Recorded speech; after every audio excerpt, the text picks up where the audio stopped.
I will start from. We have a problem here. Let's keep the focus because you don't know what someone like me, I think. Okay. Basic things that we are supposed to solve. Failure of leadership in this country is abysmal. Anytime the Bagri Dam floodgates are opened, people must die. People must lose their homes. And we have heard politicians give the beautiful suggestions, simple ways of diverting the water that we even have need of. We can't divert the water. Age of science and technology. We can't do that. Yes. Every year, annually, when the floodgates are open, people must die. Homes must go down. So let's talk football. Let's. Okay. Oh dear. Yeah, Samson, you're right. You're right. Everything boils down to leadership. Everything that's wrong with Ghana boils down to leadership. We are always looking at quick fix. We're always looking at the symptoms of the roots causes of our problems. When you deal with the symptoms, the root causes are still there, very much active. It's just like, I always give this analogy that you come home and your whole house is flooded with water. You start mopping. You mop till thy kingdom come. The only thing that can solve the problem from the root is to go and look out for where the leakage is coming from, where the water is coming from. And you just go to your bathroom and find out that you left the bath tap on. So you could have been mopping for only God knows how long. It won't solve the problem. You can mop one room and put some sandbags there for water not to go there again, but the water will still soak the sandbag and eventually get to that room again because the tap is still on in the bathroom. So the flood in your house is just a symptom of the problem. The problem is the leakage or the tap that is left open. That is the root cause of the flood. So in Ghana, in the same vein, we like looking at the symptoms of our problems. The symptoms are the easy targets. But the root cause of almost all our problems, almost all of our problems is leadership. Failure of leadership. People who have been given the responsibility, given the authority to make sure that the system in place works. A system is as bad as the people manning it. I repeat that, a system is as bad as the people manning it. So it's all about leadership. It's all about the people that we've entrusted our hopes, our beliefs, our everything into them to be in charge of our country. And in every society, in every country, in every state, that is political leadership. They have the ultimate power. They are the ultimate regulators of the nation. They are supposed to make things progressive, make sure things are working. Things that are not working, find ways to make them work properly. So it's all about leadership. If every year we've been having flood and people are dying, how can we lessen the human cost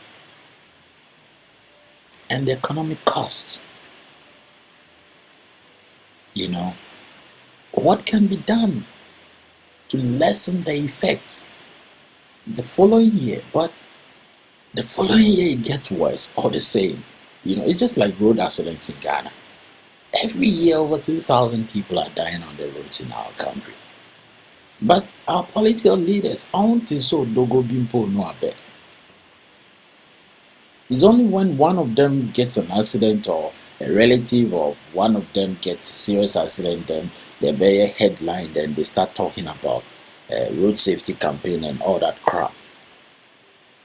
But a lot of ordinary people, breadwinners, human beings like you and I. They are dying on our roads in Ghana day in, day out because of little things that must be done, which are the root causes of road accidents in Ghana. Most road accidents in Ghana. But you have people that they pretend, or they just don't care. I mean, it sometimes baffles some of us how some people can be given the responsibility to make things work. What do they get up in the morning and go to the office to do? You don't just get it. So, Thompson, you're right. It's all about leadership. The buck stops at leadership, period. Every society is tailored, is sown, is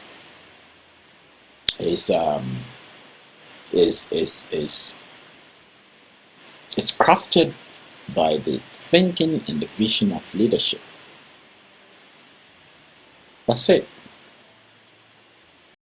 Now, with respect to football, yes, I would like to be hopeful. But like I have said, I don't believe that the reason why the previous GFA didn't work is because they were bad people. So I don't think it's a question of persons or personalities. I just think that the main issue was the systems and the procedures. But they say everything rises and falls on leadership. Yes, but leadership without the proper systems and procedures will fail. Leadership without the ethical people will also fail. Yes, but the ethical people must work in a certain framework. So to a very large extent, I always say that until we are able to acknowledge that our framework is problematic, we are only going to be pretending that some human beings are not human beings. Human beings are human beings. Okay. And to a very large extent, if you are going to have a group of human beings who have the opportunity to do what they like, no matter how good the people they are, eventually they are going to fall. Human beings are human beings. And if they know they can get away with it, there's so much that they can do. I think that if we don't put in place the right systems and the right framework, it's just a matter of time. We'll be going around in circles. So it's just a matter of time. We will end back where we started from. Oh dear. Once again, I disagree with you again. I think when this issue came up, I was on a discussion with you on Facebook on a thread, and you held the same position that it is not about the people. I think you were on Newsbar, and I made a post, and you were on that post to defend yourself. You weren't very happy, but I still maintain it, and you're still holding your ground, and you're still trying to blame the system and the framework. Systems and framework, they can't breathe. You're making it sound as if systems and framework are some creatures who can make things happen. No. A system is as bad as the people manning it. I said this and I'm repeating it again. A system is as bad as the people manning it. The failure of GFA, it's got nothing to do with any system. Not at all. The sole responsibility of the failure of GFA is about the leadership of the GFA, Ghana Football Association. So the government, once again, I insist, was right to dissolve the GFA. You disagree with that? You said Rumble style, you call it all sorts of names.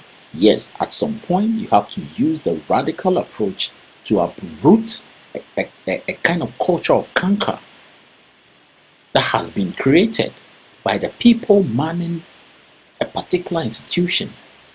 They've institutionalized wrongdoing in a particular setting. You cannot keep the people there. It's not about the system. It's about the people manipulating the system in place instead of making it work for the good of all. So you can put any system in place. You can put any framework in place. If the people manning the system or framework, they are so much corrupted and no ethics, no conscience, no integrity, no convictions, let alone the courage to express those convictions, the system will come to nothing. The framework will come to nothing. It's not just about any framework. And I always say a system is as good as the people manning it. So it's all about leadership. It's all about if you give a good leader a bad system, he will make it work. Give a good leader a bad system, he will make it work. That is what leadership is about. So this theoretical position of systems and frameworks and this and that, come on, these are things that they don't breathe, you know. They don't breathe. They don't have the breath of life in them. The systems and frameworks are made for man, not man for the system. So man has got control over those systems. So if man abuses that control they have over that system, it comes to nothing. Frameworks come to nothing. So let's portion responsibility and blame on the breath of life. People who can breathe, people who can think. A system cannot think for itself. Frameworks cannot think for themselves. It is the breath of man that makes things work. So if something is not working, let's apportion the blame and responsibility solely on leadership. The backstop are leadership, period. The best would be, what I would recommend is to really, of course, in addition to bringing on board, you cannot underrate bringing on board the right people. But what I'm saying is that if all you do is bring on board the right people and you don't set the relevant framework, you are not going to be able to give a lasting change. You may achieve something for a while, but it's not going to be very lasting. So yes, bring on board all the right people who definitely would believe in your vision and can support you to achieve your vision. But I think the most important thing, and what I think would be a great legacy, is to put in place the systems and the procedures that will make sure that the GFA is run effectively.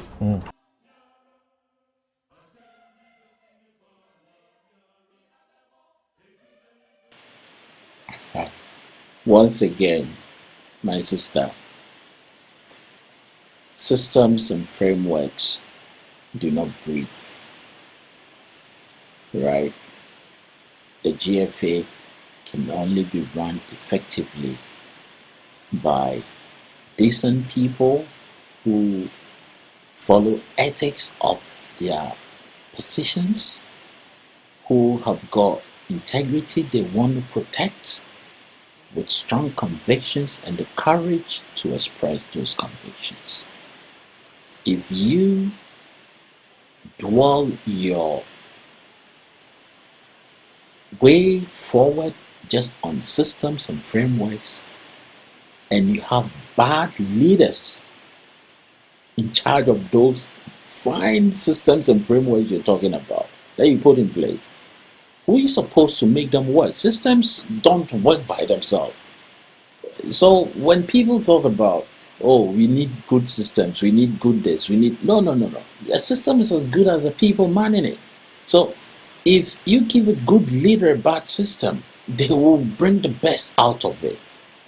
Because no system is perfect. No framework is perfect. It's about the people, the leadership with the vision, how they will make the system work. That's all.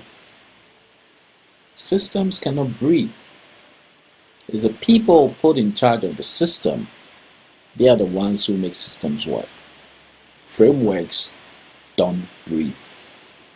It's the people manning or implementing frameworks that make them worthwhile. Thank you.